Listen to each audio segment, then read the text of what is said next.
ভিতরের যে কাহিনীগুলি, যে অনেকগুলি কেন এই প্রশ্নগুলি সৃষ্টি হয় না, ইনভেস্টিগেটিভ জার্নালিজম বা এই ধরনের অনুসন্ধানী কিছু কাজ করা উচিত ছিল, কিন্তু আমরা দেখছি যা অনুসন্ধানী তো হয় নাই, এটাকে একটা কভার করার জন্য একটা চমৎকার তাদের একটা ব্যবস্থা আছে, একটা ইমোশন ছড়াইয়ে দিচ্ছে যাতে ওই মানুষজন আসলে ওই দিকে দৃষ্টিটা না যায়। এটা হলো আমাদের সবচেয়ে, আর এটা আসলে আপনাদের কথা এটা স্পষ্ট হয়ে গেছে, এটা আসলে গোয়েন্দা ব্যর্থতা না, এটা এক ধরনের সাবোটাইজ। এবং সেটা যদি আমরা খেয়াল না করি আমাদেরকে হয়তো আরো বেশি দিতে হবে, এটা পরিণাম ভোগ করতে হবে। আর এই বিষয়টা হলো অনেকটা, এটা কিন্তু টেলস হোল, এটা আমাদের ইঞ্জিনিয়ারিং ভাষায় একটি আছে, যে কোনো ইঞ্জিনের মধ্যে আপনার মনে করেন ভিতরে কোনো গোলমাল হলো কিনা, এটার জন্য একটা টেল একটা ছিদ্র আছে, ওই টেল দেয়া হোলস, টেল হোলস, ওই হোল আপনাকে বলবো, ওখান থেকে পানি বেরিয়ে আসবে বা একটু লুবল বেরিয়ে আসবে, তাহলে বুঝবেন এটা ভিতরে একটা বিরাট গন্ডগোল সৃষ্টি হয়ে গেছে বা এটা রয়েছে। একইভাবে এই ঘটনা দুটা কিন্তু জাতির জন্য একটা টেল হোলস। এখান থেকে এই যে আমরা বাইতুল মোকাররমের ঘটনা বলেন বা এই যে ঢাকা ইউনিভার্সিটির ঘটনা বলেন, এটা কিন্তু আমাদেরকে ওই টেল হোলস গুলি দেখাই দিচ্ছে। এখান থেকে যদি আমরা সতর্ক না হই, এটা হয়তো পরিণাম আরো ভয়াবহ হতে পারে। আর এই যে এখানে মেইনলি আপনি দেখেন যে এইগুলিতে আমাদের একটু গোড়ায় যেতে হবে, রুট কজ অ্যানালাইসিসে যেতে হবে, যে এই যে গোয়েন্দা ব্যর্থতা বা এগুলি বলেন, এগুলি আমাদের গোড়ায় গলদ যে একটা কথা আছে ওরকম হয়ে গেছে, যে আপনার প্রথম হয় কি যে কোনো কিছু আপনাকে একটা আইডিয়া বা ওইটার স্তরে থাকে বা একটা ধারণা থাকে, সেই ধারণার পরে আমরা কি ওইটা থেকে আমরা পরিকল্পনা নিই আমরা কি করব, পরিকল্পনার পরে আসে সেটার অ্যাকশনের পরে আসে ফলাফল। এখন যদি আপনার মূল ধারণাতে ভুল থাকে, ওখানে বিভ্রান্তি থাকে, তাহলে আপনার পরিকল্পনা ভুল হবে, আর পরিকল্পনা ভুল হলে আপনার অ্যাকশন ভুল হবে, আপনার অ্যাকশন ভুল হলে আপনার সেটা ফলাফল, সেটাও আমাদের জন্য মারাত্মক বা পরিণাম এটা বই আনবে। কাজেই আমাদেরকে খেয়াল রাখতে প্রথমেই দেখতে হবে যে আমাদের ওই বিভ্রান্তিটা, এটা কিন্তু আমরা বারবার বিভিন্নভাবে সেটা আলোচনা করছি। আজকে যদি এই কাহিনীগুলি দেখেন, এটার মধ্যে হয়েছে কি যে আমাদের সেই আইডিয়া বা ধারণাতে প্রথমেই ভুল ছিল। আমরা এমন কিছু মানুষকে জাতির পরিত্রাণকর্তা বা এই ধরনের রেস্কিউয়ার হিসাবে ভেবে নিয়েছি, এটা কিসের জন্য আমাদেরকে একটা বিভ্রান্তির মধ্যে ফেলে দেওয়া হচ্ছে। এটা আপনার শুরু হয়েছে সে স্বাধীনতার পর থেকে। আপনারা দেখেন যে জিনিসগুলো কিছু ধরনের আপনার ন্যারেটিভ তৈরি করে, আমাদের ভালো মানুষ কোনগুলিকে আমরা আসলে কি করি, দক্ষ যোগ্য এবং ভালো মানুষকে ওই জায়গাগুলি বসাতে চাই, কিন্তু আমাদেরকে বিভ্রান্তি করে। আপনি সেই 1-11 বলেন, এই যে সেকেন্ড 1-11 এখনো যেটা চলছে, এটার মধ্যে দেখেন সেই একই ধরনের। আমরা সে রাইট পার্সনগুলিকে আপনি যদি আমরা ওইটাকে অ্যাড্রেস না করি, এই যে ডক্টর মোহাম্মদ ইউনূস মাহমুদ ভাই কিন্তু সঙ্গত কারণেই বলে দিয়েছেন আমরা কনস্ট্রাকটিভ সমালোচনা করছি। এই কনস্ট্রাকটিভ সমালোচনা ডক্টর মোহাম্মদ ইউনূস আপনাকে কিন্তু টুপ করে পদ্মা নদীতে ফেলে দিতে চেয়েছিলেন। যিনি ফেলে দিতে চেয়েছিলেন তার লোকগুলিকে নিয়ে আপনি কাজ করছেন, কারণ যে আপনাকে টুপ করে ফেলে দেওয়ার এখন ওইভাবে পারে নাই, ফিজিক্যালি পারে নাই, আপনাকে কিন্তু সেই টুপ করে ফেলে দেওয়ার প্রচেষ্টা এখনো অব্যাহত রয়েছে এবং এগুলি আমরা দেখছি। কাজে আপনার শত্রু না, কারণ আপনি যদি এখানে ফেইলুর হন, মাহমুদ বা অলরেডি বলে দিয়েছেন, আপনার ফেইলুর মানে এটা সারা জাতির failure. We can't afford any more failure. আপনার ফেইলুর এই জাতি এটা অ্যাফোর্ড করতে পারবে না। কাজে এখানে আপনার প্রথমেই সে আপনার ওখানে যেতেই হবে।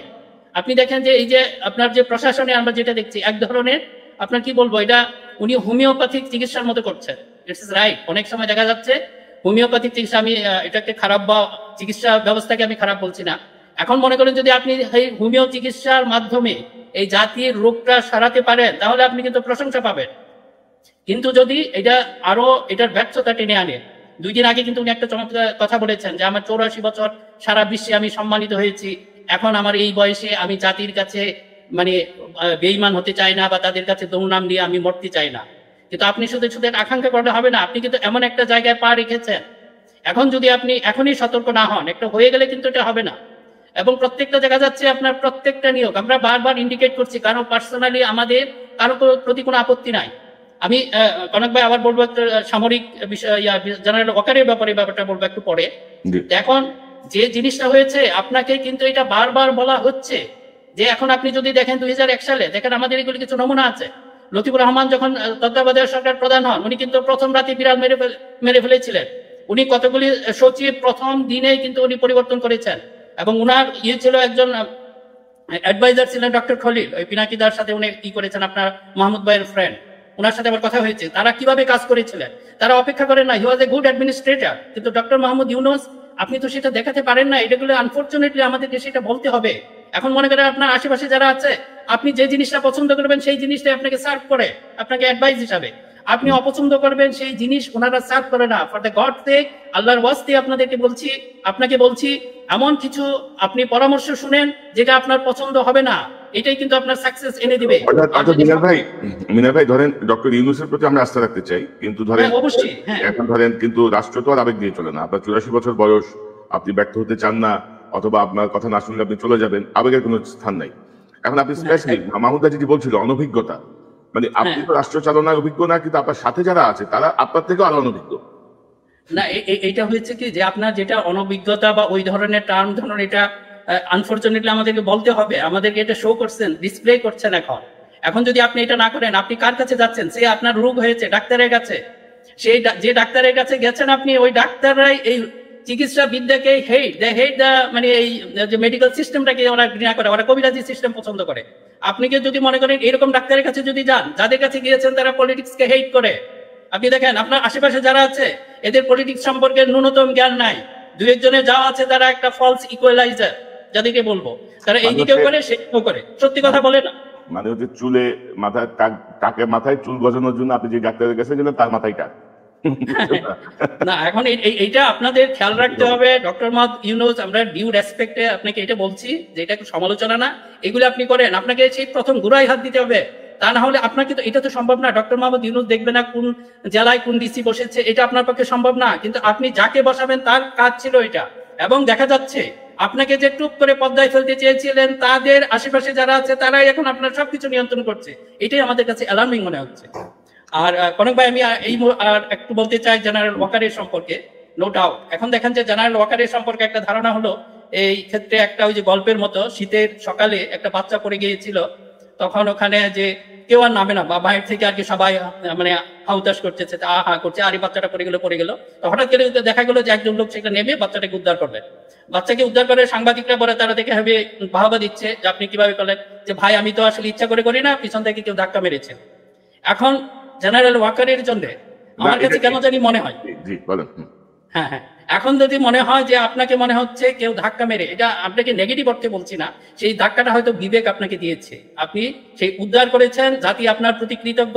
আমার মনে হয় জেনারেল জিয়াউর রহমানের পরে আর কোন সেনাপ্রধান, বর্তমান সেনাপ্রধানের মতো এত কনফিডেন্স তার ট্রুপের উপরে, এমনকি সাথে সাথে জনগণের যে আপনি আস্থা পেয়েছেন, সেটা আর কেউ পায় না। এটা আমাদের স্বীকার করতেই হবে।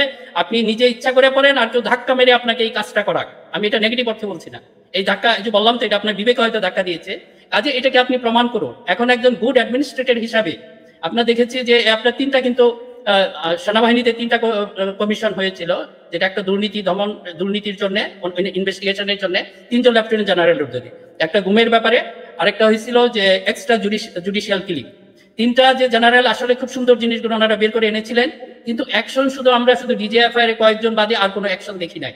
দেখেন আপনারা যে একই ধরনের ভুল করছেন জেনারেল ওয়াকার, এবং দেখা গেল যে ইদানিং যে 3জন মেজর জেনারেলকে লেফটেন্যান্ট জেনারেল বানানো হয়েছে, এদের মধ্যে একজন হলেন, 3জনের ব্যাপারে আপত্তি আছে, কিন্তু একজনের ব্যাপারে খুবই গুরুতর আপত্তি রয়েছে, জেনারেল মঈন, যেটা মেজর জেনারেল মঈন। এখন ওনার ব্যাপারে আপনারা সবাই জানেন। এখন এই ধরনের মানুষকে যদি আপনি আশেপাশে, হ্যাঁ, যে বেনিফিট অফ ডাউট আমরা তো বলেছি আপনাকে অবশ্যই দেওয়া হবে, কিন্তু আপনাকে এটা তো খেয়াল রাখতে হবে। এখন এই ধরনের লোক যদি আপনার আশেপাশে আবার থাকে, তাহলে তো এক ধরনের মানুষের ভিতর সন্দেহ দেখা যায়। মিনার ভাই, ওনারা যদি কঠোর হতে না পারেন, আমরা তো এখনো আসলে ছাড় দিয়ে কথা বলছি, আমরা কঠোর হতে 2 সেকেন্ডও লাগবে না, এবং আমরা জানি যে কেমনে কোন লিঙ্ক ভাইরাল করতে হয়, কি ইনফরমেশন আমাদের কাছে আছে, এগুলো আমি আর ইলিয়াস, আমাদের কাছে বহু কিছুই আছে, জাস্ট দেখতে চাই তোমরা কি করো। যেমন আমি যেটি বলছিলাম, আমি পুলিশকে জিজ্ঞেস করলাম যে ভাই, আপনারা এই যে ঢাকা ইউনিভার্সিটির ছাত্র ছেলেটাকে মারার পরে আপনারা কেন নিলেন না, রিমান্ডে নিলেন না? বলছেন ওরা সব স্বীকার করছে। আরে স্বীকার করলেই হইলো, তুমি জানবা না পিছনে নেপথ্যের ঘটনা কি? তো এরকম সার্বিক অবস্থা। আর আপনি সাবোটাজ বলছেন, আমিও সাবোটাজ এখন একটু সফটলি বলতে চাই আর কি, গোয়েন্দা ব্যর্থতা, সাবোটাজ বলতে, বিষয়টা।